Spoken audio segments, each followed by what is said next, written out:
Traição é como um veneno que mata lentamente. Primeiro vem o choque, depois a dor e, finalmente, a vontade de justiça. Meu nome é Cecília Nogueira, tenho 67 anos e nunca imaginei que as paredes da casa que construí com tanto amor seriam testemunhas da minha maior decepção. Aquela quinta-feira começou como qualquer outro dia. Acordei às 5h30, como faço há décadas. Preparei meu café forte sem açúcar e separei meu conjunto azul marinho. Sempre fui conhecida no banco pela minha elegância discreta. Trabalhei por 40 anos no mesmo banco, subindo de estagiária a gerente sênior. Todos me respeitavam pela minha competência e honestidade. Amo meu trabalho, mesmo já podendo me aposentar. O contato com os clientes me mantém viva, ativa, conectada com o mundo. Naquela manhã, o céu de Belo Horizonte estava especialmente azul. Comentei isso com Juliano, meu filho, enquanto ele tomava café às pressas. Ele sorriu, me deu um beijo na testa e saiu para seu trabalho de contador. Patrícia, minha nora, ainda dormia, ou pelo menos era o que eu pensava. Ela sempre acordava mais tarde, dizia que precisava estar descansada para atender seus clientes na imobiliária. 7 anos morando conosco, e eu ainda tentava entender aquela mulher. Sempre sentia algo estranho nela, um distanciamento, mas me esforçava para manter a harmonia. Afinal, era a escolha do meu filho, o amor da minha vida desde que meu marido faleceu. O expediente no banco estava normal até às 11h23. Lembro-me exatamente do horário, porque olhei para o grande relógio da agência quando as telas dos computadores começaram a falhar. O sistema central havia caído completamente. Após várias tentativas frustradas de resolver o problema, nosso diretor liberou todos os funcionários às 13h. Era a primeira vez em anos que eu voltava para casa no meio do dia. Durante o trajeto de ônibus, pensei em aproveitar aquela tarde inesperada para preparar uma massa caseira. Juliano adorava meu ravioli de queijo com molho de cogumelos. Quem sabe até chamaria meu neto Felipe para me ajudar quando ele voltasse da escola. Aquele menino de 16 anos era a luz dos meus olhos. Cheguei em casa silenciosamente. Por força do hábito, entrei pela porta dos fundos, usando minha própria chave. A casa estava estranhamente silenciosa, exceto por uma voz vinda da sala. Era Patrícia ao telefone, falando alto, sem se preocupar se alguém poderia ouvir. Afinal, eu deveria estar no banco e Felipe na escola. Mãe, não aguento mais viver assim. Ouvi ela dizer, com uma frieza que me congelou no lugar. Essa velha me dá nojo. Quero que morra logo para ficar com a casa. Fiquei paralisada, como se alguém tivesse jogado um balde de água gelada sobre mim. Minhas pernas tremiam, mas consegui me manter em silêncio, escondida atrás da porta da cozinha. Sim, mãe, já estou planejando tudo, continuou Patrícia. O testamento dela deixa a casa para o Juliano, e sendo esposa dele, tenho direito. Só preciso aguentar essa velha por mais um tempo. Ela já tem 67 anos, trabalha demais, qualquer hora tem um infarto. Aí resolvemos nosso problema de moradia para sempre. A voz do outro lado devia ser de Berenice, mãe dela. Pelo que pude entender das respostas de Patrícia, a mãe não só aprovava o plano, como dava sugestões para acelerá-lo. Não se preocupe, a casa vale pelo menos 2 milhões hoje. Este bairro valorizou muito. Quando vendermos, dividimos o dinheiro como combinamos antes de eu me casar com o Juliano. Aquelas palavras me atingiram como punhaladas. Senti meu coração apertar tanto que pensei que o infarto que ela desejava poderia acontecer ali mesmo. Meu Deus, ela havia se casado com meu filho por interesse. Era tudo um plano para conseguir minha casa, o lar que construí com meu marido ao longo de décadas de trabalho honesto. Respirei fundo, tentando controlar minhas emoções. Não podia ser descoberta. Com todo o cuidado do mundo, recuei silenciosamente até a porta dos fundos e saí da casa sem fazer barulho. Caminhei sem rumo pelas ruas do Jardim Primavera, o bairro que há 40 anos era meu lar. Passei pela padaria do seu Nelson, onde costumava tomar café nas manhãs de sábado. Passei pela praça onde ensinei Juliano a andar de bicicleta. Cada canto daquele lugar guardava uma memória preciosa para mim. Sentei-me em um banco da praça e deixei as lágrimas correrem livremente. Pessoas passavam e me olhavam com curiosidade ou preocupação, mas ninguém parou. Talvez achassem que era apenas uma senhora idosa tendo um momento difícil. E estavam certos, mas não faziam ideia da dimensão da minha dor. Depois de quase 1 hora chorando, algo dentro de mim mudou. A dor começou a dar lugar a uma determinação que eu não sabia que ainda possuía. 40 anos trabalhando em um banco me ensinaram muito sobre dinheiro, investimentos, documentos e, principalmente, sobre pessoas. Eu sabia reconhecer um golpe quando via um. Sequei minhas lágrimas e tomei uma decisão. Não confrontaria Patrícia imediatamente. Não contaria nada para Juliano ainda. Precisava de um plano, de provas, de tempo. Voltei para o banco, fingindo que precisava resolver algumas pendências, e passei o resto da tarde lá, organizando meus pensamentos. Quando retornei para casa no horário normal, agi como se nada tivesse acontecido. Cumprimentei Patrícia com o mesmo sorriso educado de sempre, perguntei sobre seu dia, preparei o jantar. Por dentro, estava dilacerada, mas não demonstrei. 40 anos lidando com clientes difíceis me deram um excelente controle emocional. Naquela noite, deitada na minha cama, olhando para o teto, tomei uma decisão que mudaria tudo. Eu venderia a casa e desapareceria. Mas não sem antes deixar uma surpresa para minha querida nora. Uma surpresa que ela jamais esqueceria. Durante o mês seguinte, mantive minha rotina aparentemente normal. Ia ao banco, voltava no mesmo horário, cozinhava, conversava com meu filho e meu neto, tratava Patrícia com a mesma cordialidade distante de sempre. Mas por trás dessa fachada de normalidade, eu estava em guerra. Uma guerra silenciosa que ela nem imaginava estar perdendo. Comecei investigando o passado dela. Usei meus contatos no sistema bancário para levantar informações financeiras. Pedi ajuda discreta ao meu vizinho e amigo de longa data, seu Antônio. Um advogado aposentado que sempre foi como um irmão para mim. Procurei a doutora Luciana, uma advogada competente que já tinha me ajudado em questões legais no passado. A cada dia, descobria algo mais alarmante. Patrícia não era quem dizia ser. Seu passado escondia segredos obscuros que nem meu filho conhecia. E, o mais importante, ela não estava sozinha nesse plano. A mãe dela, Berenice, era sua cúmplice em uma história muito mais complexa do que eu poderia imaginar. Mas o que eu não sabia naquele momento, enquanto começava a reunir as peças desse quebra-cabeça, era o quão profunda seria essa toca de coelho. O que descobri nos dias seguintes faria aquela conversa telefônica parecer apenas a ponta de um iceberg de mentiras e traições que ameaçava afundar não apenas a mim, mas toda a minha família. Depois daquela noite de insônia, quando decidi que não seria mais uma vítima passiva, comecei a agir. O banco abria às 10 horas, mas eu sempre chegava às 8h30 para organizar minha agenda e revisar os processos pendentes. Naquela manhã, cheguei às 7h. Precisava usar os recursos do banco sem levantar suspeitas. Sentada na minha mesa, com o prédio ainda quase vazio, acessei o sistema interno. Como gerente sênior, eu tinha privilégios de acesso que poucos funcionários possuíam. Busquei primeiro pelo nome completo de Patrícia Moraes Nogueira. Nada de extraordinário apareceu. Apenas suas contas conjuntas com Juliano, um financiamento de carro e um cartão de crédito com limite moderado. Tudo aparentemente normal. Mas algo me dizia que havia mais. Durante 4 décadas no mercado financeiro, aprendi a confiar nos meus instintos. Decidi então buscar pelo nome de solteira dela, Patrícia Moraes. Os resultados me surpreenderam. Encontrei registros de contas encerradas abruptamente em 3 bancos diferentes, todas com histórico de movimentações suspeitas. Em um deles, havia uma observação: cliente com restrições, verificar documentação cuidadosamente. Anotei tudo em um pequeno caderno que sempre carregava comigo e que Patrícia jamais veria. Nesse mesmo dia, durante meu horário de almoço, caminhei até o cartório mais próximo. Conhecia a escrevente há anos.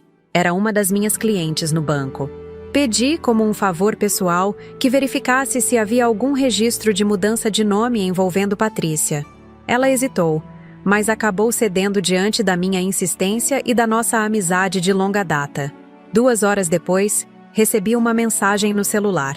Preciso falar com você urgentemente. Encontrei-me com ela após o expediente em uma cafeteria discreta. Cecília, o que está acontecendo?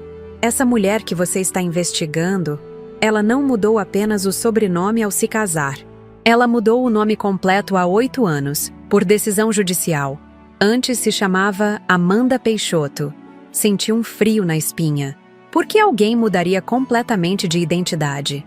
A resposta geralmente não era boa. Existe alguma forma de descobrir o motivo dessa mudança? Minha amiga hesitou novamente. O processo está sob sigilo. Mas vou te dizer uma coisa, como amiga. Processos sob sigilo geralmente envolvem testemunhas protegidas ou pessoas fugindo de algo sério. Agradeci e prometi que não a envolveria mais. No caminho para casa, minha mente fervilhava. Quem realmente era a mulher que vivia sob o meu teto? Com quem meu filho estava casado? Naquela noite, quando todos dormiam, entrei silenciosamente no escritório de casa. Patrícia costumava guardar documentos em uma gaveta trancada da escrivaninha. Usando um grampo de cabelo, um truque que aprendi com meu falecido marido, que era apaixonado por filmes de detetive, consegui abri-la. Entre papéis aparentemente mundanos, encontrei um envelope lacrado com o nome Berenice, escrito à mão. Dentro, havia extratos bancários de uma conta que eu não conhecia, em nome de uma empresa chamada PM Consultoria Imobiliária. Os valores eram expressivos, muito além do que Patrícia declarava ganhar como corretora. Fotografei tudo com meu celular e coloquei de volta exatamente como estava. No dia seguinte, mostrei as imagens para meu amigo Antônio, o advogado aposentado que morava na casa ao lado. Cecília, isso é muito estranho. Essa empresa existe legalmente? Não sei, Antônio. Como posso descobrir? Vamos procurar no sistema da Receita Federal. Antônio, mesmo aposentado, ainda mantinha contatos no meio jurídico. Através de um antigo colega, conseguiu as informações. A empresa existia formalmente, mas não havia registro de funcionários ou recolhimento regular de impostos, apesar das grandes somas que passavam por sua conta. Isso parece uma empresa de fachada, Cecília, usada para movimentar dinheiro cuja origem não pode ser facilmente explicada. A cada descoberta, o abismo sob meus pés parecia aumentar, mas eu precisava continuar. Contratei discretamente a doutora Luciana Pimentel, advogada especialista em direito financeiro, recomendada por Antônio. No primeiro encontro, em seu escritório no centro da cidade, contei tudo o que havia descoberto até então. Dona Cecília, pelo que a senhora me relata, estamos possivelmente diante de um caso de estelionato, fraude financeira e talvez até lavagem de dinheiro. Mas precisamos de mais provas concretas. Como podemos conseguir isso, doutora? Vou solicitar uma investigação discreta sobre o passado dessa Amanda Peixoto, agora Patrícia. Tenho contatos na Polícia Civil que podem ajudar sem levantar alarmes. Durante as semanas seguintes, vivi uma vida dupla. Durante o dia, era a gerente bancária eficiente e a sogra educada. À noite, transformava-me em investigadora da minha própria tragédia familiar.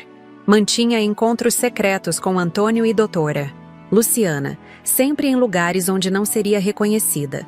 Numa dessas noites, recebi uma ligação da advogada. Dona Cecília, descobrimos algo muito grave. Amanda Peixoto, atual Patrícia, foi investigada em 3 estados diferentes por aplicar golpes em idosos. O modus operandi era sempre o mesmo.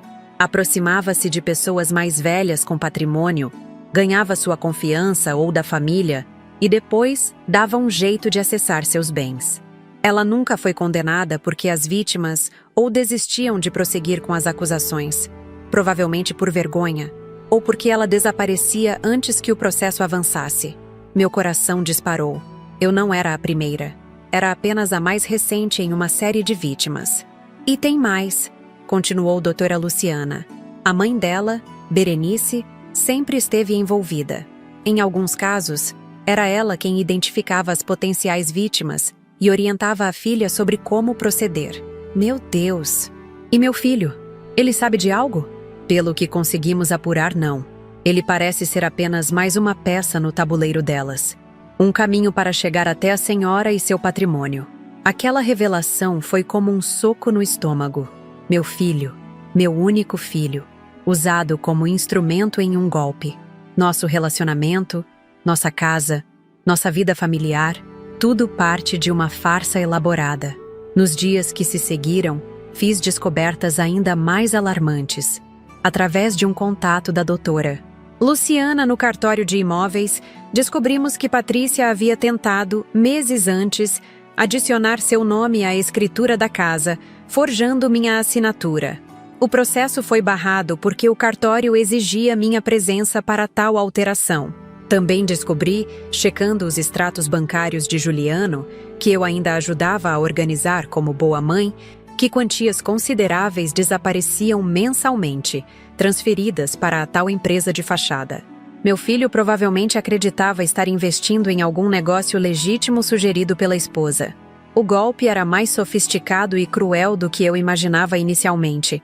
Não se tratava apenas de esperar minha morte para ficar com a casa. Elas estavam ativamente drenando recursos da nossa família, preparando-se talvez para um golpe final quando julgassem ter extraído o máximo possível.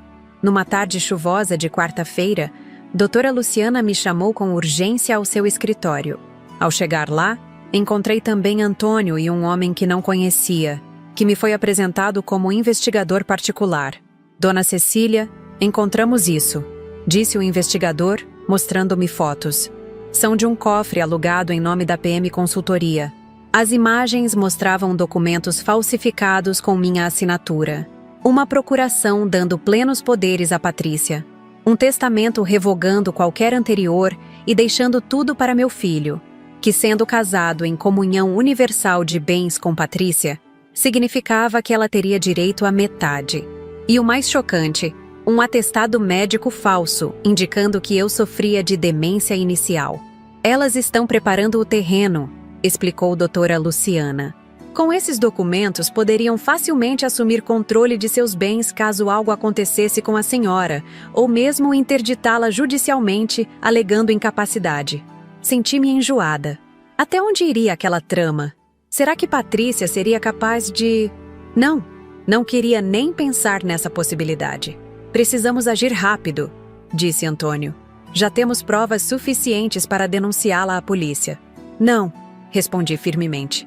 Ainda não. Meu filho, ele ficaria destruído.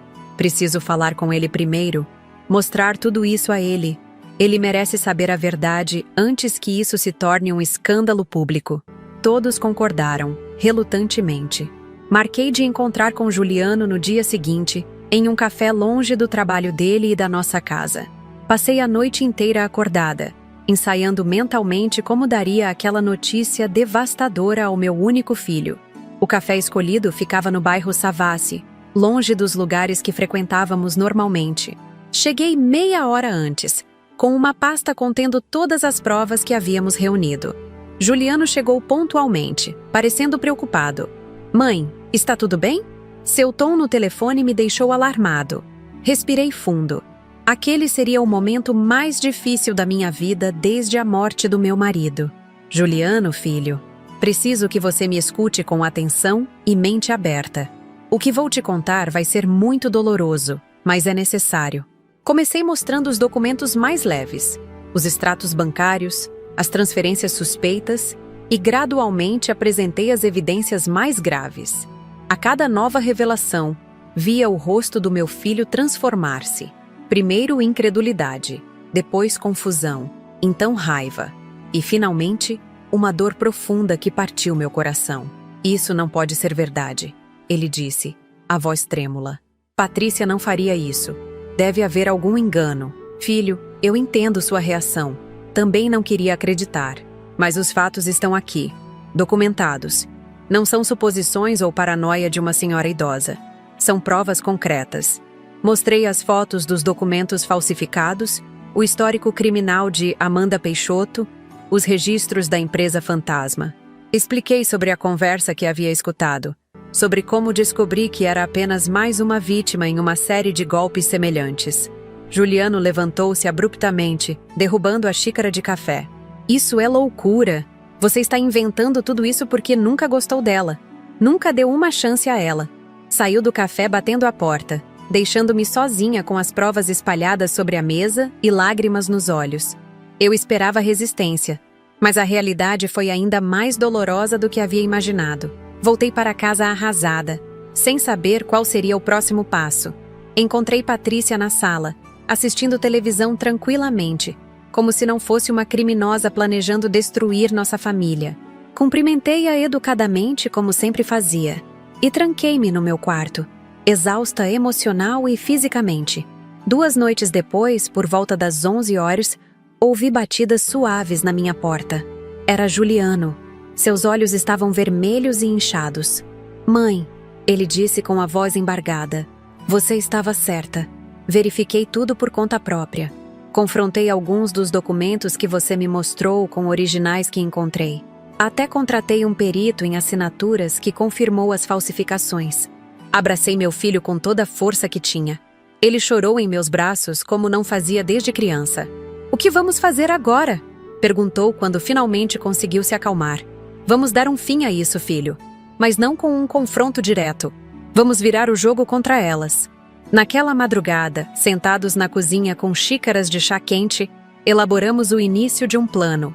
Um plano que transformaria nossa dor em justiça, que nos permitiria recuperar o controle das nossas vidas.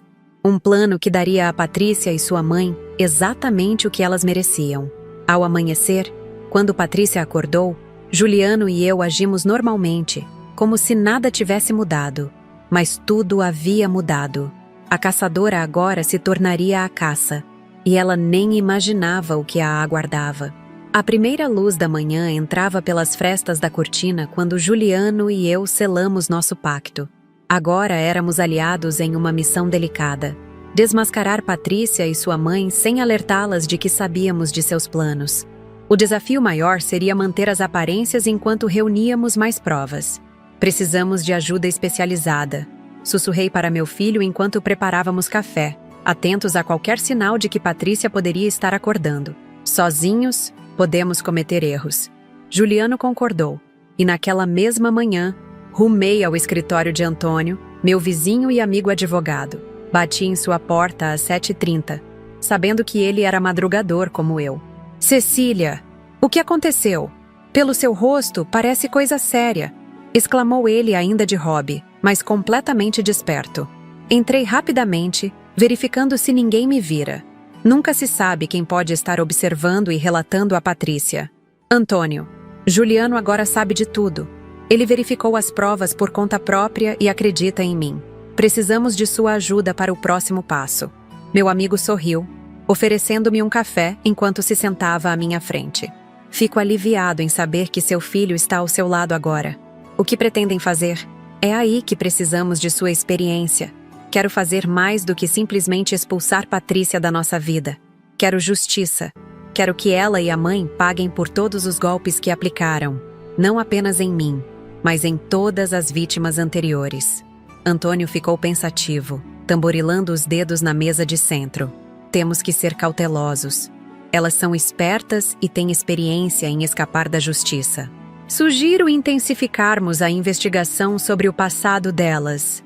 Cecília, você disse que a doutora Luciana descobriu outros casos similares, certo?" "Sim, em 3 estados diferentes, pelo menos.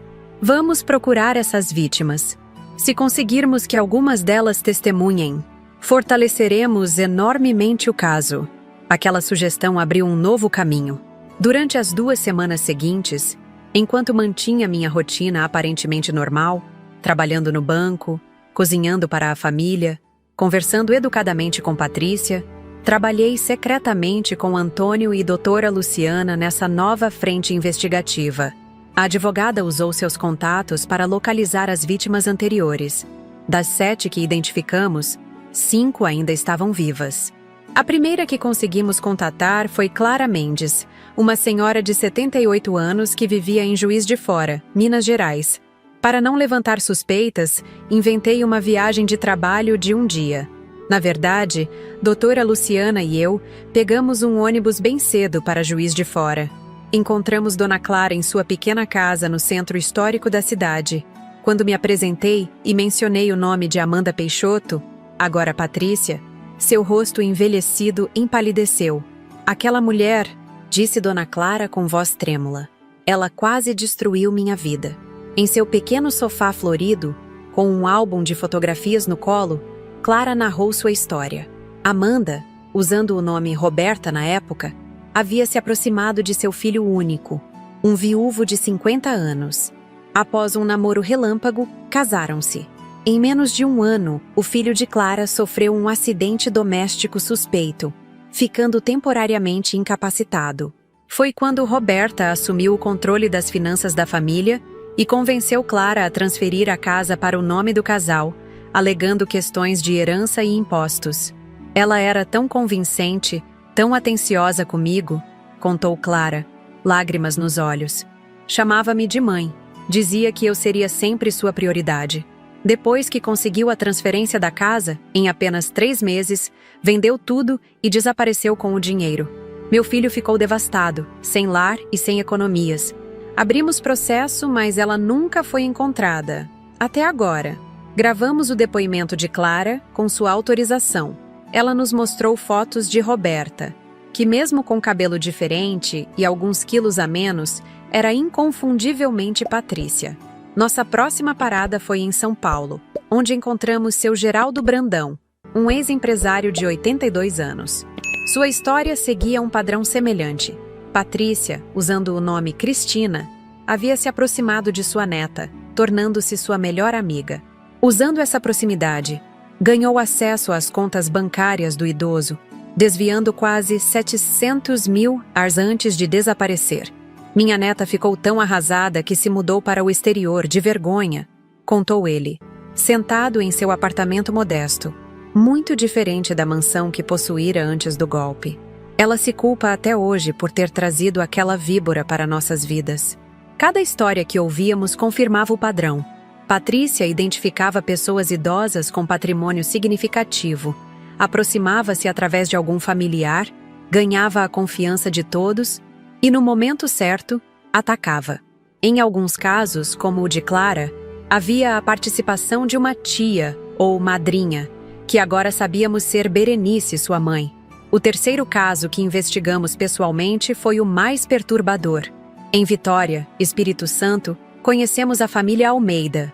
O patriarca, seu José Almeida, havia falecido 6 meses após Patrícia, então, usando o nome Daniela, começara a namorar seu neto. A morte, inicialmente atribuída a causas naturais, ele tinha 86 anos e alguns problemas de saúde, passou a ser questionada pela família quando descobriram que seu testamento havia sido alterado poucos dias antes, beneficiando indiretamente Daniela. Nunca conseguimos provar nada, disse a filha de José, Maria Helena, uma professora aposentada de 65 anos. Mas meu pai nunca mudaria seu testamento daquela forma, excluindo netos que ele adorava. E, principalmente, ele nunca assinaria um documento sem me consultar primeiro. Maria Helena mostrou-nos o testamento questionado. A assinatura parecia genuína, mas conhecendo agora as habilidades de falsificação de Patrícia, eu tinha minhas dúvidas. Havia uma mulher mais velha que a acompanhava às vezes. Dizia ser sua madrinha, continuou Maria Helena. Depois que papai morreu e percebemos o golpe, as duas simplesmente desapareceram. Quando mostrei uma foto atual de Berenice, Maria Helena confirmou. Era a mesma mulher. O caso havia sido arquivado por falta de provas, mas a família Almeida concordou em reabri-lo, agora com as novas evidências que estávamos reunindo. Voltamos para Belo Horizonte com uma pasta repleta de depoimentos, fotos, documentos e gravações. Todas as vítimas concordaram em testemunhar, se necessário. O quebra-cabeça do passado criminoso de Patrícia e Berenice estava quase completo. Numa noite chuvosa, reuni-me com Juliano, Antônio e doutora Luciana em um hotel discreto na região da Pampulha, longe de olhos e ouvidos curiosos. Espalhamos todo o material sobre uma grande mesa. É inacreditável, murmurou Juliano, passando os olhos pelos documentos. Como elas conseguiram enganar tanta gente por tanto tempo? São predadoras experientes, respondeu Antônio. Sabem escolher suas vítimas, cultivar confiança e atacar no momento certo. E o mais importante, sabem desaparecer quando necessário. Doutora Luciana, que estava ao telefone com um contato na Polícia Federal, desligou e juntou-se a nós com uma expressão grave. Temos mais uma informação preocupante. A PM Consultoria, empresa de fachada de Patrícia, tem movimentado grandes quantias para uma conta nas Ilhas Cayman. Elas estão preparando uma saída. Aquela notícia me atingiu como um raio. Elas planejavam fugir, provavelmente levando tudo o que pudessem. Quanto tempo temos? Perguntei, sentindo o coração acelerar.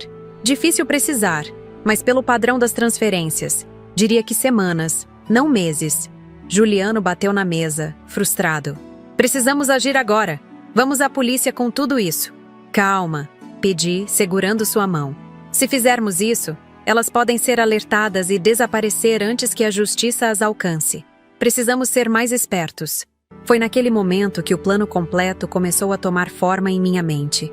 Não bastava apenas denunciá-las. Precisávamos pegá-las em flagrante, de um jeito que não pudessem escapar. Vou vender a casa, anunciei, para surpresa de todos. O quê? Exclamou Juliano. Mas mamãe, a casa é tudo o que elas querem. Exatamente. Sorri, pela primeira vez em semanas.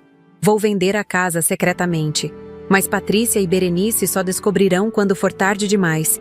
E quando descobrirem, elas farão algo desesperado, completou doutora Luciana, compreendendo minha estratégia. Algo que poderemos usar contra elas judicialmente. Nos dias seguintes, com a ajuda de doutora Luciana, coloquei a casa à venda discretamente, sem placas ou anúncios públicos. Utilizamos uma imobiliária de confiança em outro bairro, onde Patrícia não tinha contatos. O imóvel, bem localizado e conservado, atraiu interesse imediato. Em apenas 5 dias, recebemos uma oferta à vista, ligeiramente abaixo do valor de mercado, mas aceitável para nossos propósitos. Paralelamente, Antônio ajudou-me a transferir minhas economias para novas contas que Patrícia desconhecia. Juliano fez o mesmo, alegando à esposa que estava investindo em um novo fundo indicado pelo banco. E se ela quiser ver os extratos? Perguntei preocupada. Criei extratos falsos, respondeu meu filho com um sorriso triste. Aprendi com a mestra, não é? Aquela frase, embora dita sem rancor, me partiu o coração. Meu filho estava sendo forçado a entrar no jogo sujo que Patrícia havia iniciado. Mas era necessário. Enquanto preparávamos nossa armadilha, continuei investigando. Havia algo que ainda me incomodava. Como Patrícia havia conhecido Juliano? Seria coincidência ou ele havia sido escolhido especificamente? A resposta veio de Joana, minha amiga de longa data, que trabalhava no mesmo banco que eu, em outro departamento. Cecília, você lembra daquela convenção bancária em São Paulo, há 8 anos? A que Juliano te acompanhou porque você estava com o tornozelo torcido? Lembrava-me perfeitamente. Havia sido um evento importante, com banqueiros de todo o país. Patrícia estava lá, continuou Joana. Não como Patrícia, claro. Ela trabalhava para a empresa de eventos que organizou o congresso. Lembro-me dela circulando, sempre atenta, observando os participantes, especialmente aqueles que pareciam prósperos. Aquela revelação era assustadora. Patrícia havia nos escolhido, estudado, planejado tudo desde o início. O encontro casual com Juliano em um café próximo ao centro de convenções. O subsequente romance relâmpago. A maneira como ela insistiu em conhecer-me. E, posteriormente, a proposta para morarem conosco temporariamente, que se tornou permanente. Cada peça se encaixava em um plano meticulosamente elaborado para tomar posse de nosso patrimônio. Felipe, meu neto de 16 anos, seria apenas mais um instrumento em sua estratégia? Aquele pensamento me causou náuseas. Na noite seguinte, recebi outra ligação perturbadora, desta vez de Débora Santos, amiga de infância de Juliano que sempre mantivera contato conosco. Ela trabalhava como enfermeira em um hospital particular. Dona Cecília, desculpe ligar a esta hora, mas aconteceu algo estranho hoje. A esposa do Juliano esteve aqui no hospital, conversando com o Dr. Macedo, especialista em geriatria. Eles pareciam bem íntimos, e ouvi parte da conversa. Estavam discutindo sobre doenças degenerativas em idosos, documentação para interdição judicial e... bem, seu nome foi mencionado. Senti um arrepio percorrer minha espinha. Elas estavam avançando com o plano, talvez acelerando-o por algum motivo. Precisávamos agir mais rápido.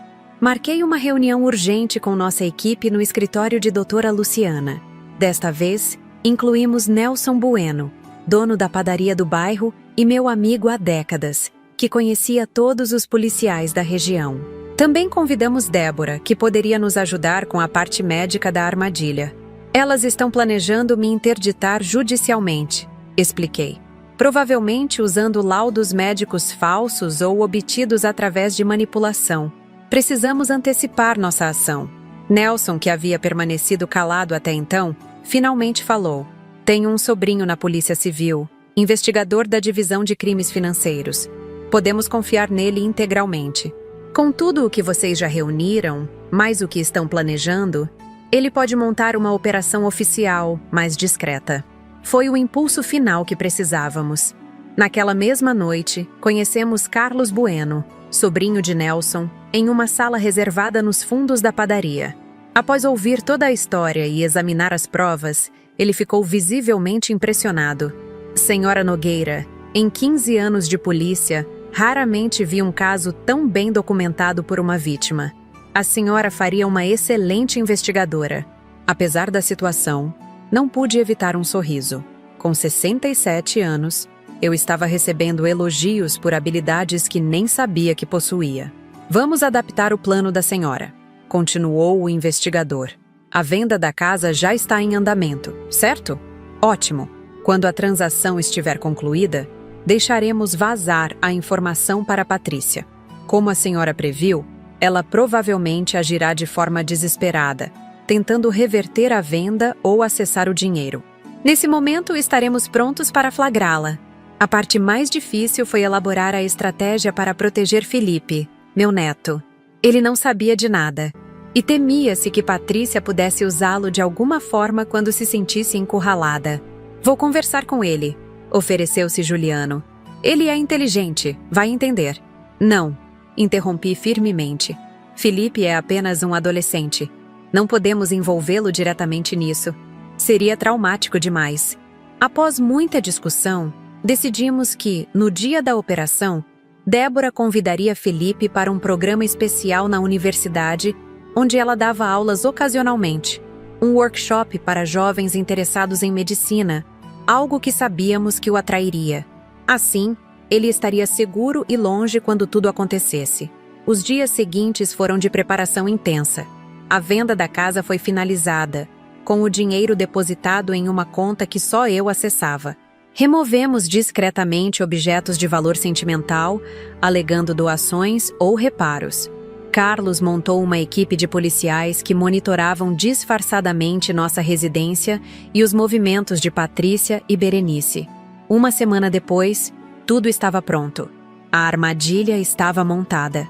As predadoras estavam prestes a se tornar presas, e elas nem suspeitavam.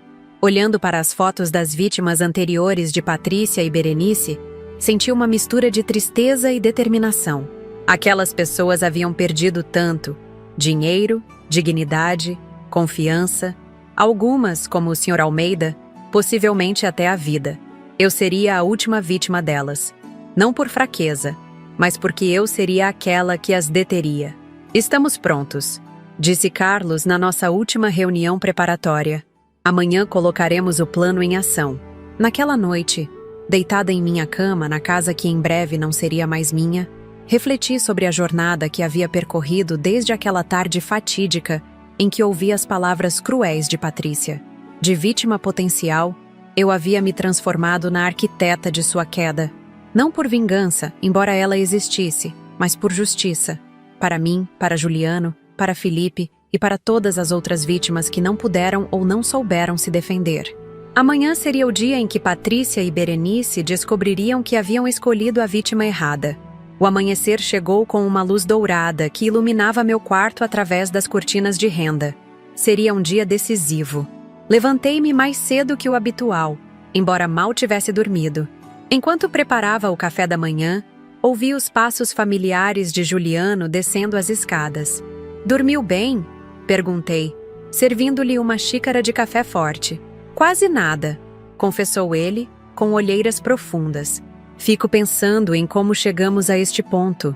Apertei sua mão com carinho. Não se culpe.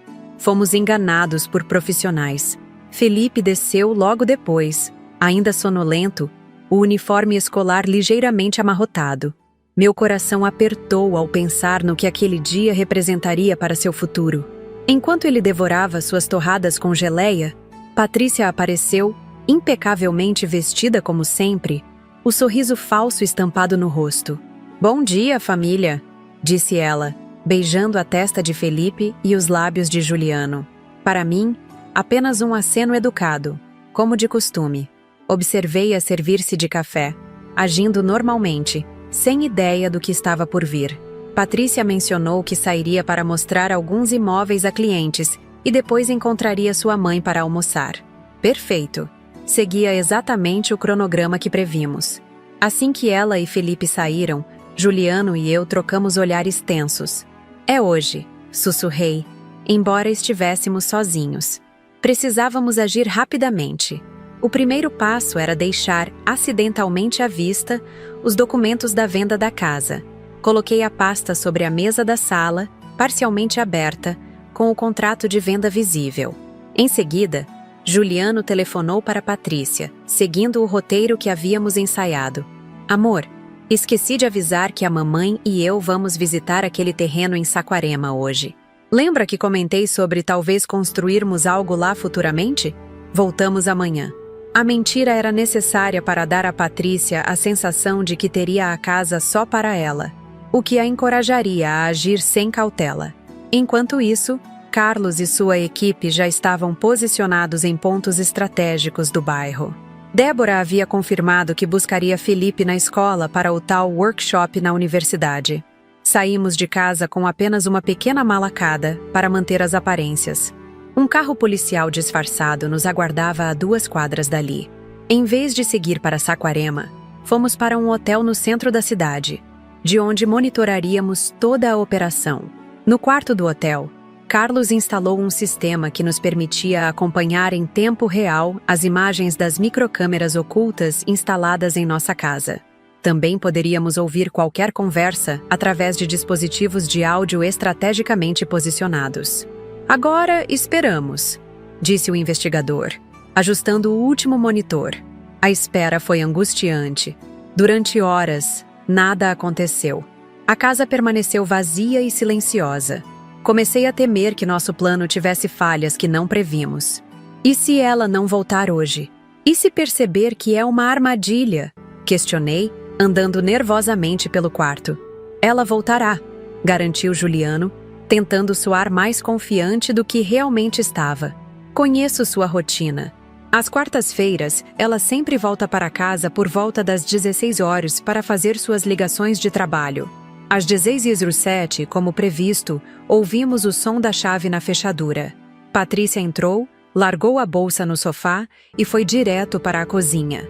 Seguimos seus movimentos através das câmeras, tensos, em silêncio.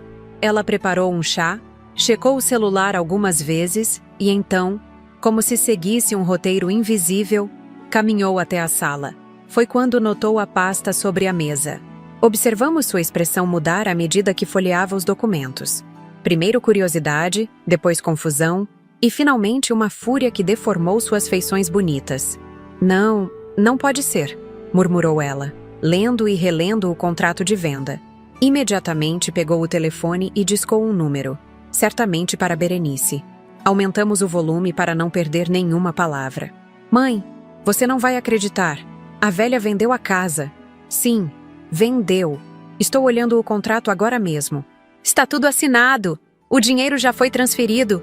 Não, eles não me falaram nada. Estão viajando, só voltar amanhã. Sim, preciso que você venha agora." Desligou e continuou examinando freneticamente os documentos, como se buscasse alguma brecha, alguma forma de invalidar a venda. Em seguida foi até meu quarto e começou a vasculhar gavetas e armários, provavelmente procurando onde eu guardaria o dinheiro da venda ou outros documentos importantes. "Está funcionando", sussurrou Carlos, satisfeito. "Ela está exatamente onde queríamos." 1 hora depois, Berenice chegou. A semelhança entre mãe e filha era notável, não apenas fisicamente, mas na calculista frieza com que discutiam a situação. Como ela pôde fazer isso sem te consultar? Questionou Berenice, examinando os papéis. O dinheiro deve estar em algum lugar. Já procurei por toda parte, respondeu Patrícia frustrada. Nada. Nem nos documentos do Juliano encontrei pistas. E aqueles papéis que preparamos? A procuração, o laudo médico? Ainda não consegui usá-los. Estava esperando o momento certo. E agora isso. Berenice caminhou pela sala, pensativa. Talvez ainda possamos reverter a situação. Se usarmos o laudo agora, alegando que ela estava mentalmente incapacitada quando vendeu a casa, precisaríamos de um juiz muito amigável para aceitar isso retroativamente, com a venda já concluída. Tenho alguns contatos, sorriu Berenice, maliciosamente. Mas precisamos agir rápido. Onde estão aqueles documentos? Patrícia foi até a estante da sala e removeu um livro falso, revelando um compartimento secreto onde guardava os documentos falsificados. Abriu a pasta e espalhou os papéis sobre a mesa. A procuração forjada, o laudo médico fraudulento, o testamento falsificado.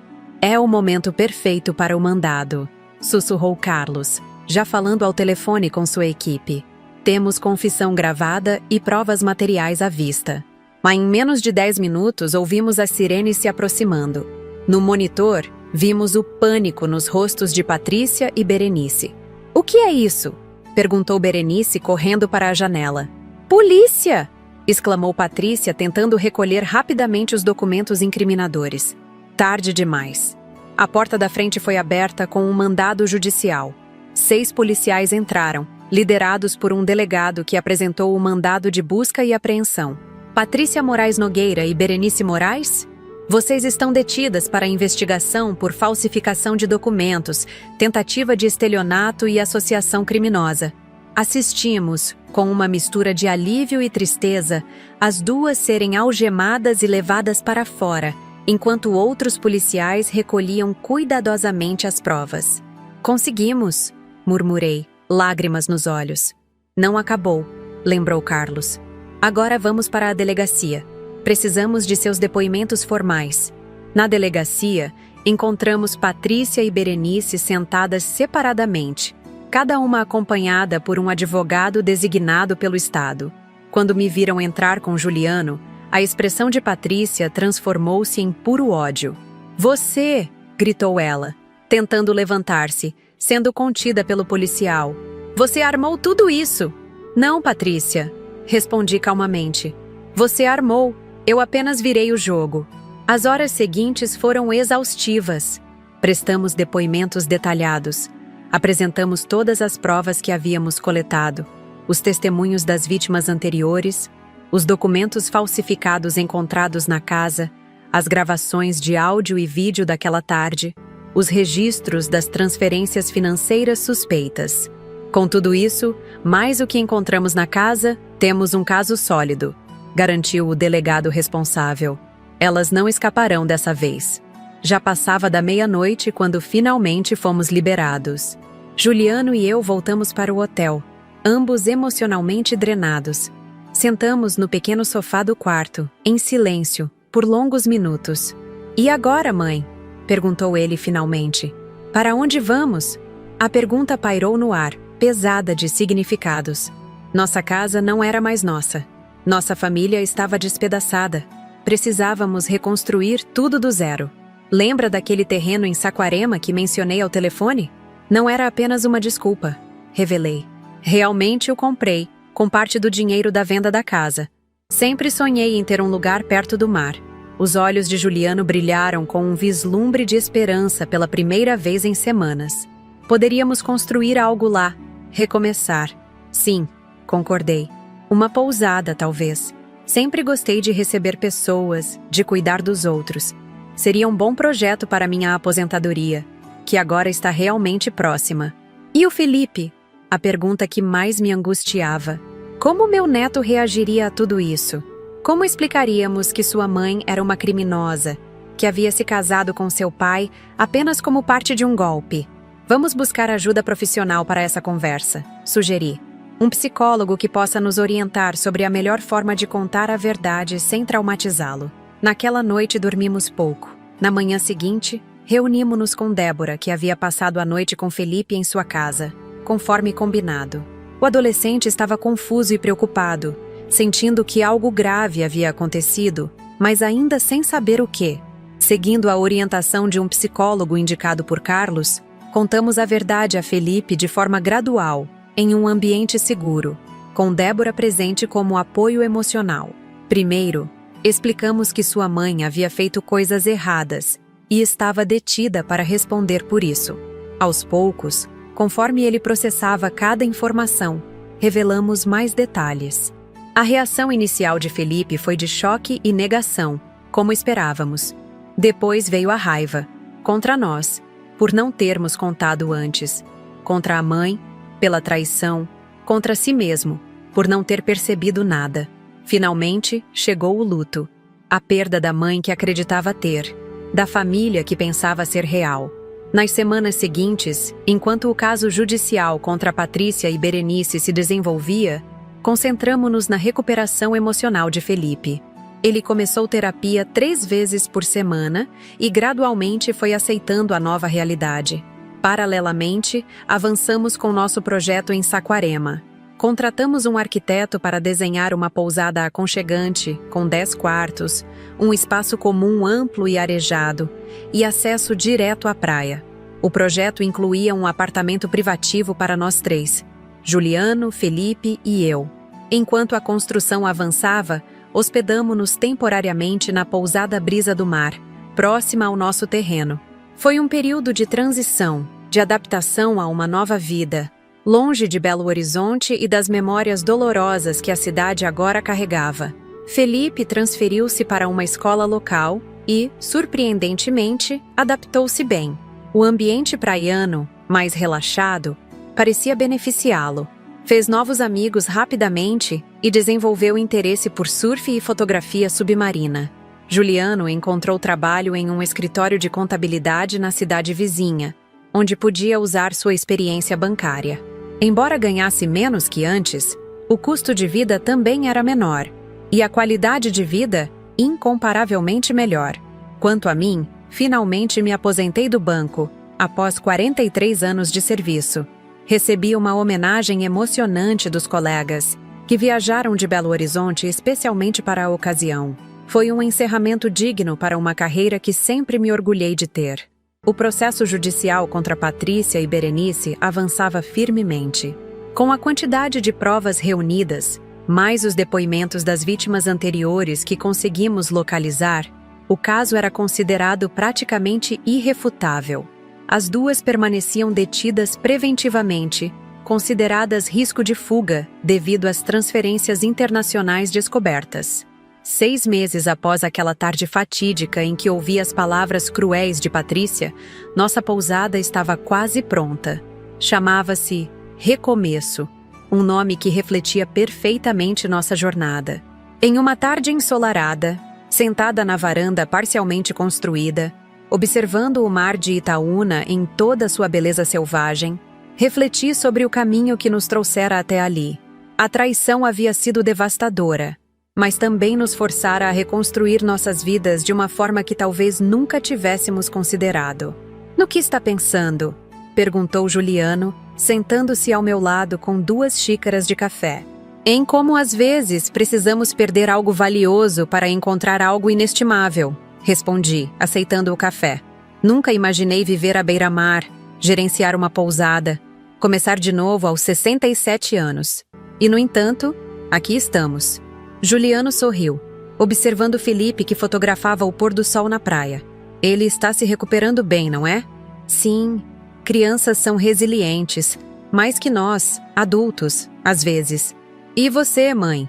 Como está realmente?" A pergunta me pegou de surpresa. Durante todos aqueles meses, estive tão concentrada em resolver problemas práticos, em cuidar de Juliano e Felipe, que raramente parava para avaliar meus próprios sentimentos. "Estou em paz", respondi, após um momento de reflexão. Magoada ainda assim. A traição de Patrícia foi profunda, mas também estou orgulhosa de como reagimos. de como não nos deixamos destruir. E, surpreendentemente, estou esperançosa. Quem diria que, na minha idade, eu ainda encontraria um novo propósito, uma nova direção?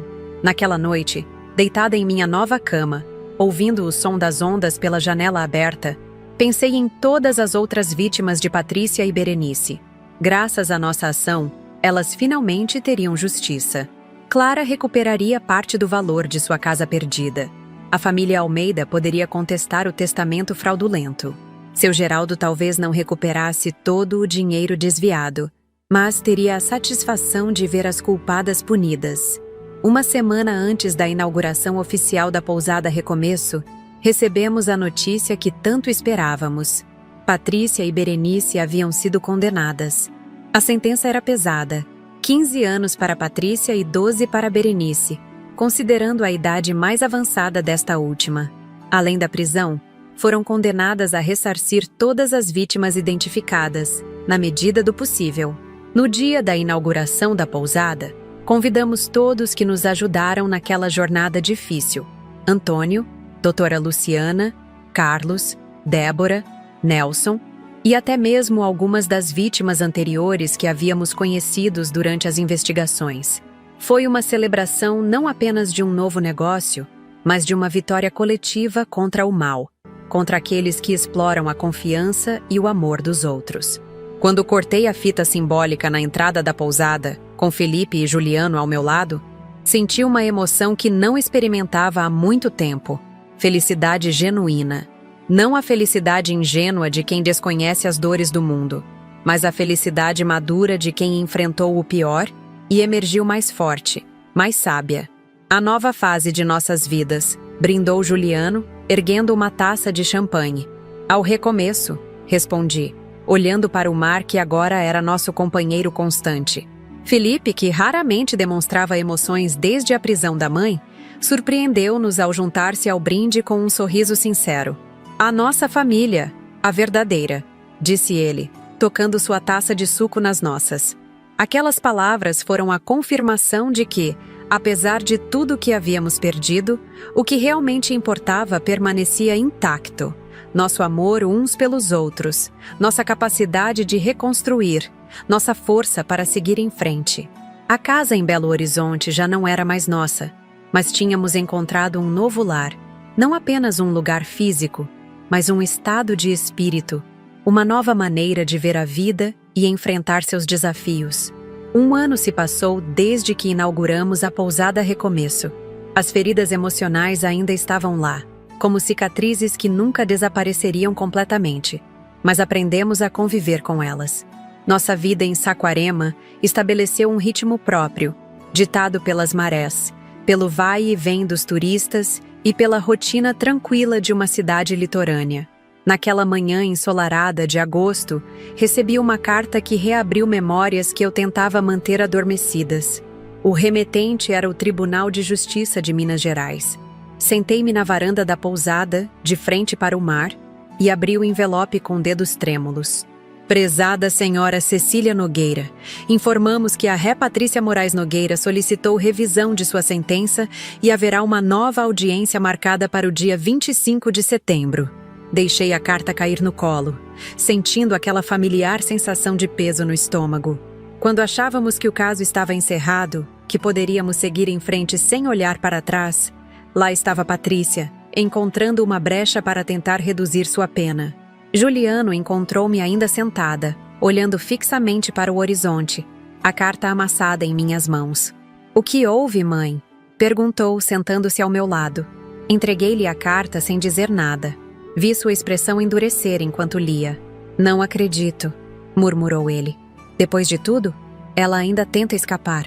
Devemos ir", afirmei, surpreendendo-me com a firmeza da minha própria voz.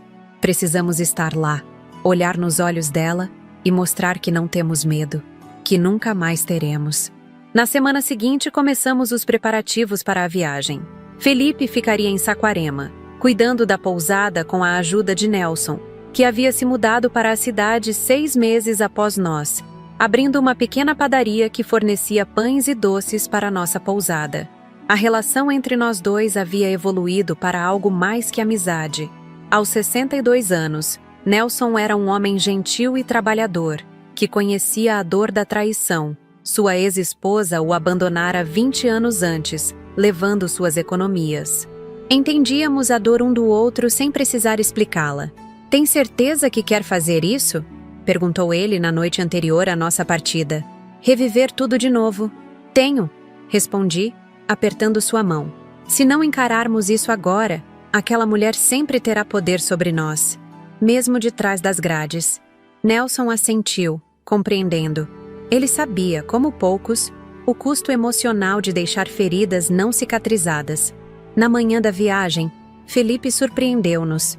"Quero ir também", anunciou durante o café da manhã. "Preciso vê-la mais uma vez." Juliano e eu trocamos olhares preocupados. Felipe, agora com 17 anos, não via a mãe desde o dia em que ela foi presa. Apesar da terapia, sabia que aquele encontro seria difícil. "Tem certeza, filho?" perguntou Juliano cauteloso. "Absoluta", respondeu ele com uma maturidade que me impressionou. "Faz parte do meu processo de cura." O terapeuta concorda. Assim, os três partimos para Belo Horizonte, cada um carregando seus próprios fantasmas, seus próprios motivos para enfrentar aquele capítulo final. A cidade parecia estranhamente familiar e alienígena ao mesmo tempo. As ruas, os prédios, os parques, tudo estava igual, mas nós estávamos diferentes. Hospedamo-nos em um hotel no centro, evitando propositalmente o bairro onde morávamos antes. Na noite anterior à audiência, não consegui dormir. Levantei-me às 3 da manhã e fiquei na varanda do hotel, observando a cidade iluminada. Pensei em toda a trajetória que me trouxe até ali, desde aquela tarde em que ouvi as palavras cruéis de Patrícia, até a elaborada armadilha que montamos para capturá-la em flagrante. Repassei mentalmente cada detalhe daquele dia decisivo. Como deixamos os documentos da venda da casa estrategicamente posicionados. Como monitoramos à distância as reações de Patrícia e Berenice. Como a polícia entrou no momento exato, pegando-as com as provas incriminadoras expostas sobre a mesa. Havia sido uma operação perfeita, planejada com a precisão de um relógio suíço. E agora, um ano depois, estávamos de volta àquele cenário, para um confronto final. O fórum estava movimentado quando chegamos. Seguimos para a sala designada, onde já se encontravam Carlos, doutora Luciana e Antônio, que nunca deixaram de acompanhar o caso, mesmo à distância. "Como estão?" perguntou a doutora. Luciana, abraçando-nos. "Preparados?" "Tanto quanto possível", respondeu Juliano. Sentamo-nos nas cadeiras da primeira fileira. Felipe estava tenso ao meu lado, os olhos fixos na porta lateral por onde os réus entrariam. Apertei sua mão, tentando transmitir força. Às 10 em ponto, a porta se abriu. Patrícia entrou, escoltada por 2 policiais. Usava o uniforme laranja da penitenciária, os cabelos presos em um rabo de cavalo severo, sem a maquiagem que sempre fora sua marca registrada. Mesmo assim, mantinha uma postura altiva, como se ainda estivesse no controle. Nossos olhares se encontraram por um breve momento. Vi o ódio nos olhos dela. Um ódio que, tenho certeza, refletia-se nos meus. Patrícia desviou o olhar primeiro, sentando-se ao lado de seu novo advogado. Não mais o defensor público, mas um criminalista conhecido por pegar casos difíceis.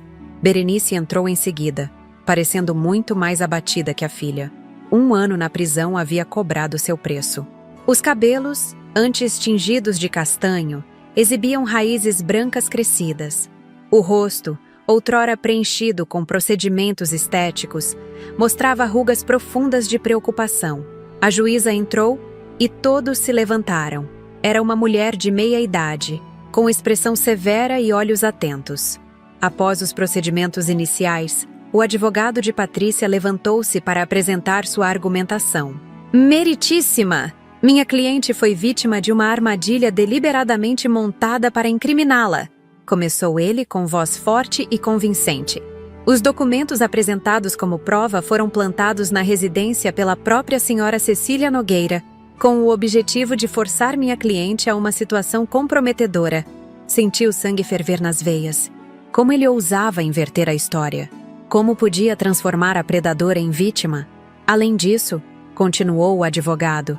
As gravações realizadas na residência foram obtidas sem autorização judicial prévia, o que as torna inadmissíveis como prova. Doutora Luciana levantou-se imediatamente para contestar.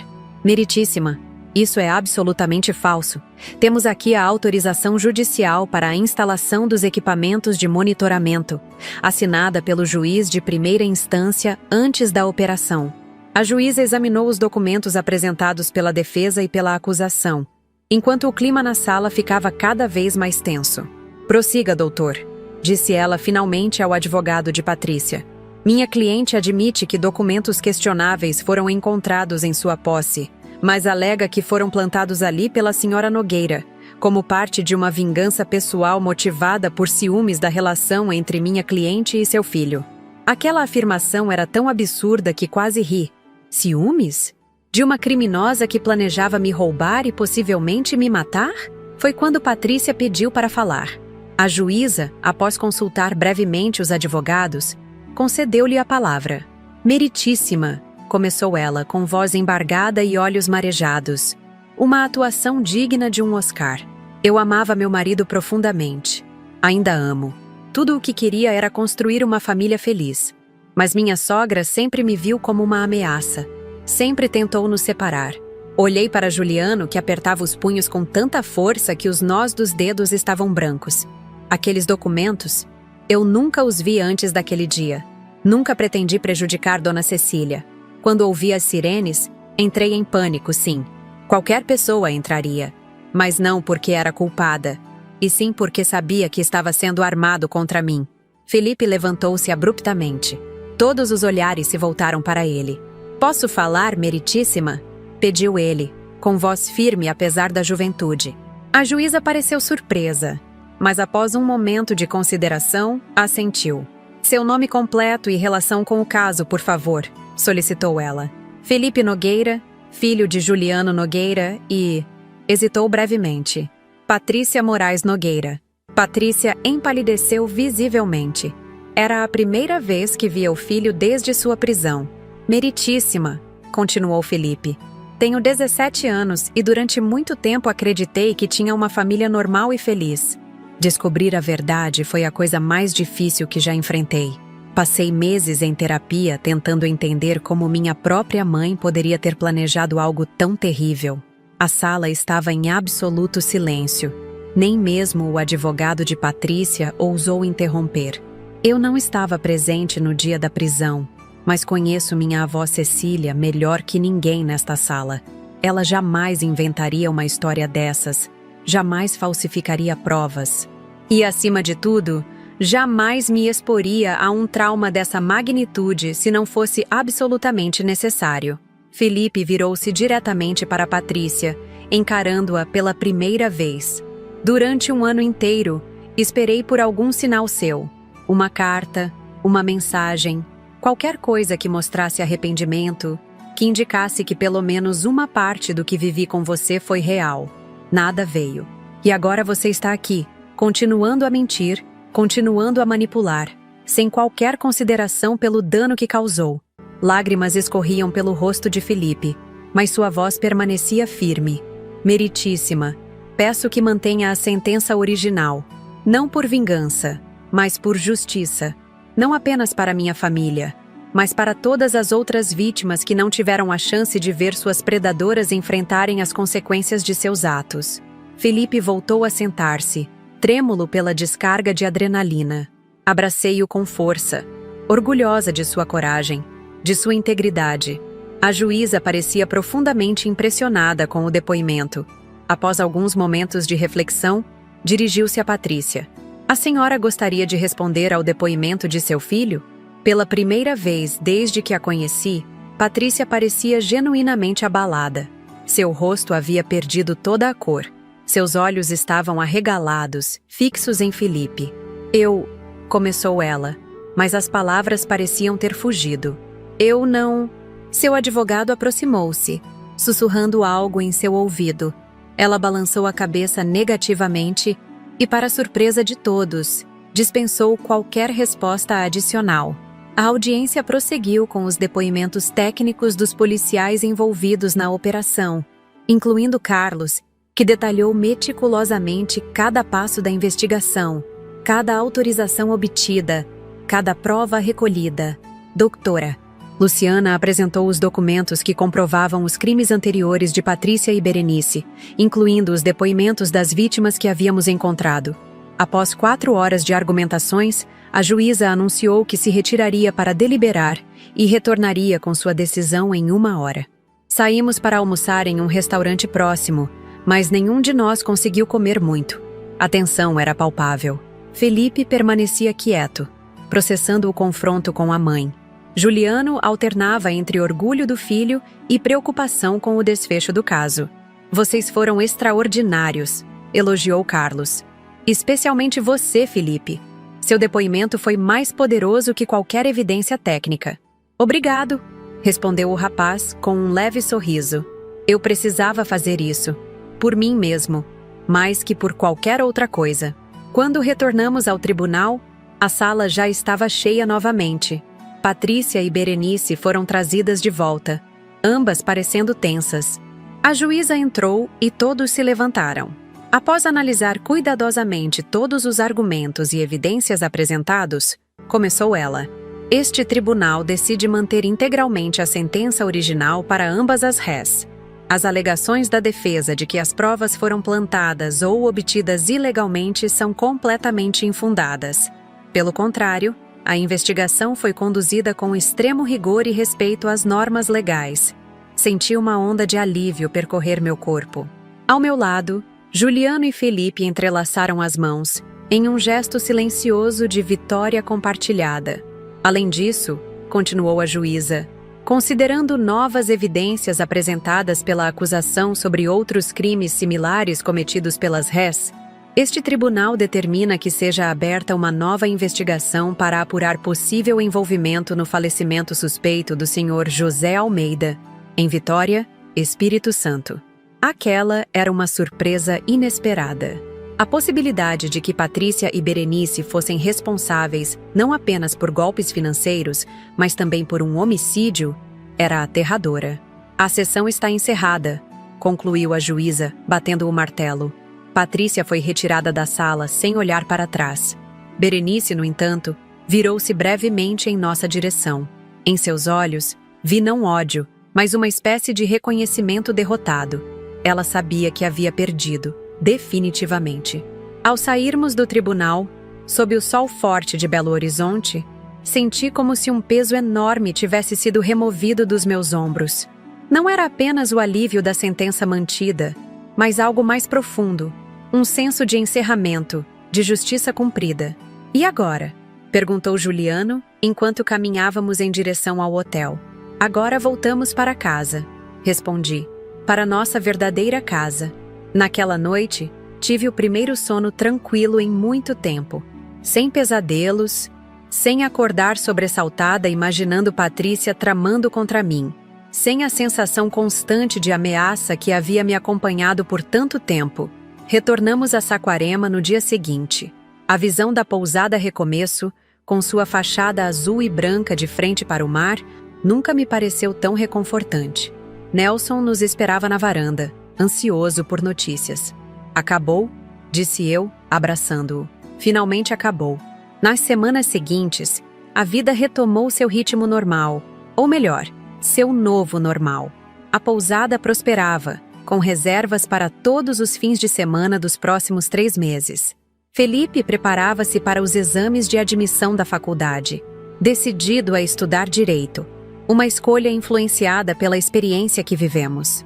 Juliano havia sido promovido no escritório de contabilidade e falava em abrir seu próprio negócio no futuro. Quanto a mim, aos 68 anos, descobri uma nova paixão: ajudar outras pessoas que haviam passado por situações semelhantes à nossa. Comecei a participar de um grupo de apoio a vítimas de golpes financeiros, compartilhando minha experiência e oferecendo orientação. Em uma tarde particularmente bonita, 6 meses após a audiência final, recebi uma visita inesperada na pousada. Uma senhora de aproximadamente minha idade, acompanhada por uma mulher mais jovem que parecia ser sua filha. Dona Cecília Nogueira? Perguntou a senhora, aproximando-se timidamente da recepção onde eu organizava as reservas. Sim, sou eu. Meu nome é Marina Alves. Esta é minha filha, Cristina. Nós soubemos da sua história através do grupo de apoio a vítimas. O que aconteceu com vocês também aconteceu conosco. Convidei-as para tomar um café na varanda.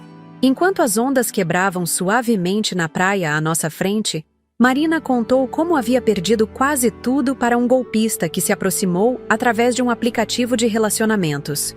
Quando percebi o que estava acontecendo, já era tarde demais, explicou ela, enxugando lágrimas. Ele havia transferido minhas economias, vendido meu carro, feito empréstimos em meu nome. A polícia diz que dificilmente recuperarei algo. E como posso ajudar? Perguntei, sentindo uma forte empatia por sua situação. Precisamos de esperança, respondeu Cristina. Precisamos acreditar que é possível reconstruir, seguir em frente. Quando soubemos da sua história, como a senhora não apenas sobreviveu, mas prosperou. Passei a tarde inteira com elas, compartilhando não apenas detalhes da minha experiência, mas também recursos práticos, contatos de advogados especializados, grupos de apoio, estratégias financeiras para recomeçar. Quando se despediram, Marina me abraçou com força. A senhora transformou sua dor em algo positivo, disse ela. Isso me dá forças para fazer o mesmo. Aquele encontro foi um divisor de águas para mim. Percebi que minha história, por mais dolorosa que tivesse sido, poderia servir de inspiração e orientação para outros. Comecei a escrever um livro, não apenas sobre o golpe em si, mas sobre o processo de recuperação, de reinvenção após a traição.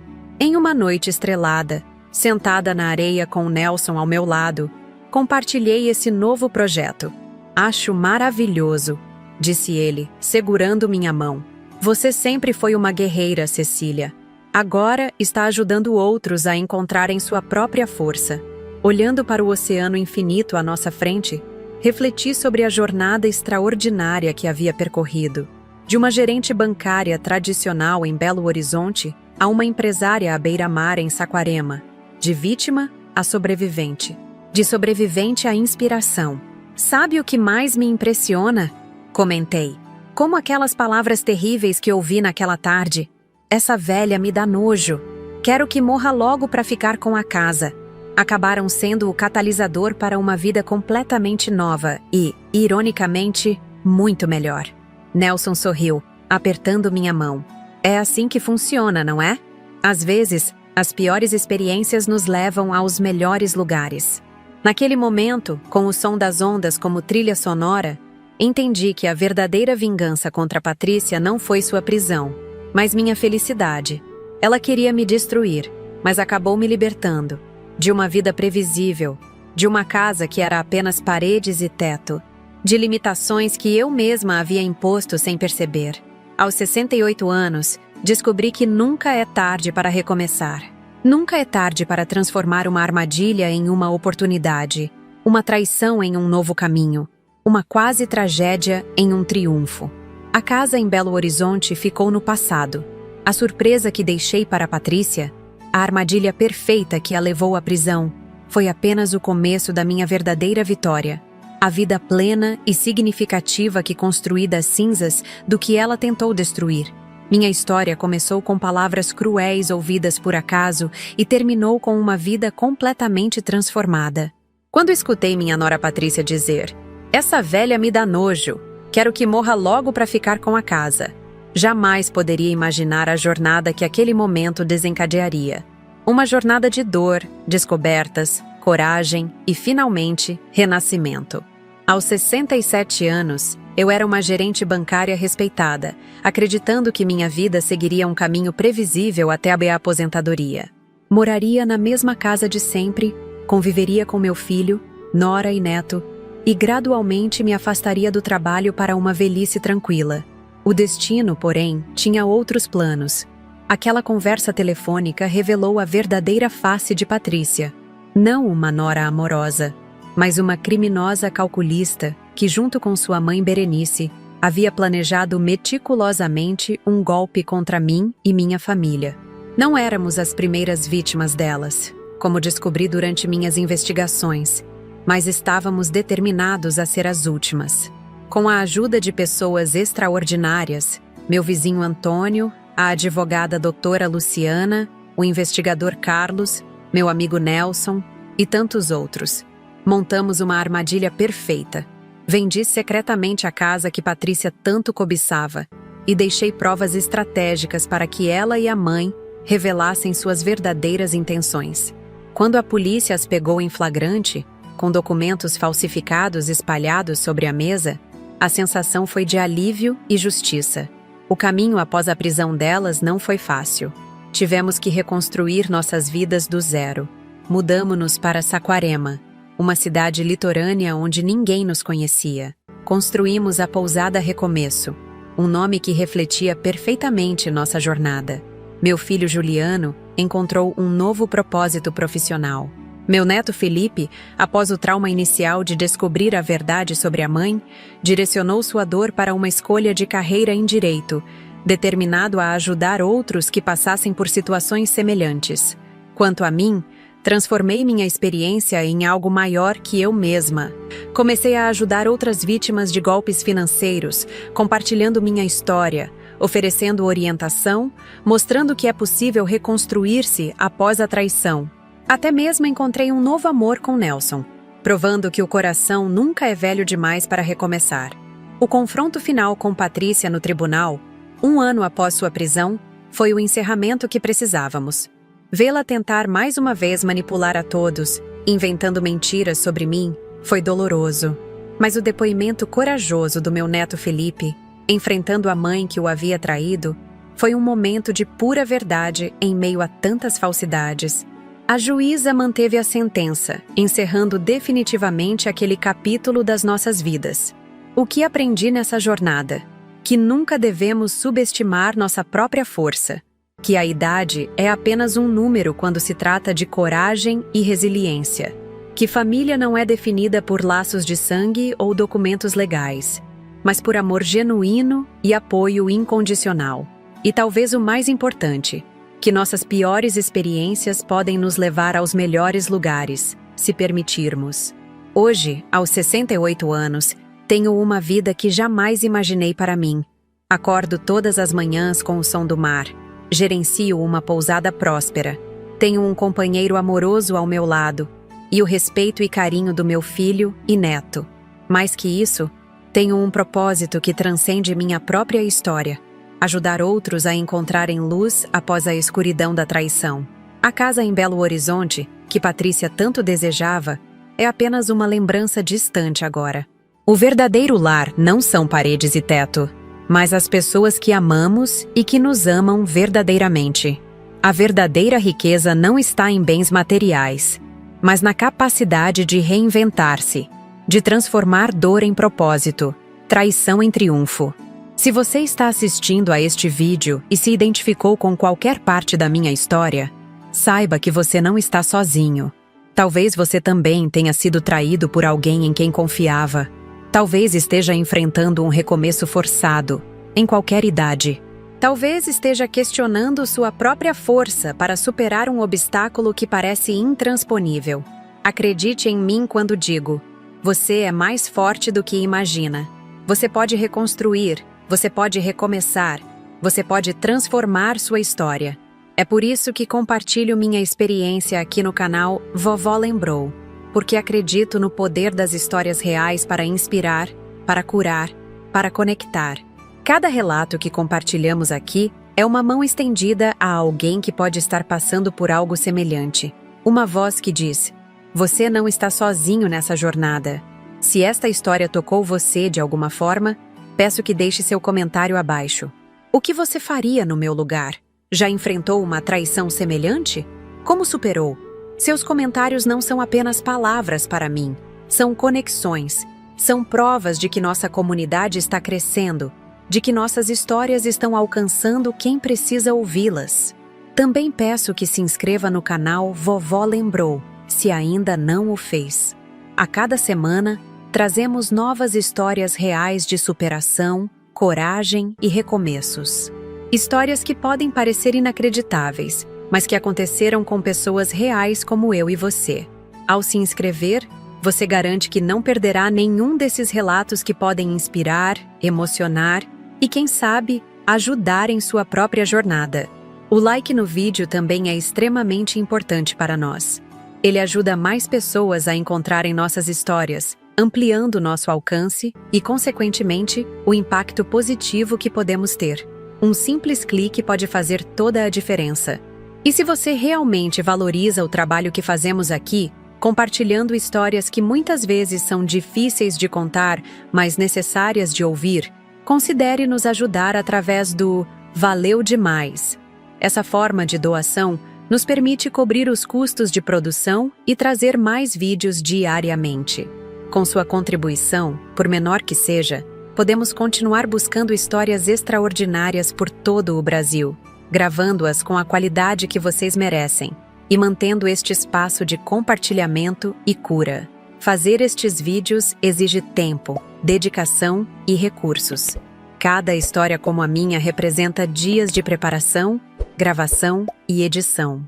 Seu apoio através do Valeu Demais é um reconhecimento desse trabalho e um investimento em futuras histórias que podem tocar outras vidas, assim como espero que a minha tenha tocado a sua. Antes de encerrar, quero deixar uma mensagem final. Nunca é tarde para recomeçar. Nunca é tarde para transformar traição em triunfo, dor em propósito, fim em início.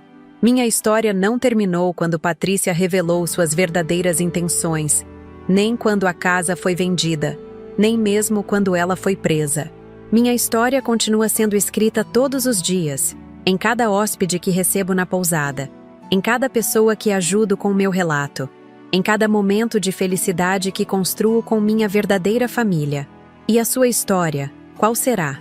O próximo capítulo está em suas mãos. Obrigada por assistir até aqui. Espero vê-lo novamente em nosso próximo vídeo no canal Vovó Lembrou. Até lá, lembre-se, a verdadeira casa não é um endereço, mas um sentimento. E a verdadeira força não vem da ausência de quedas, mas da coragem de levantar-se após cada uma delas.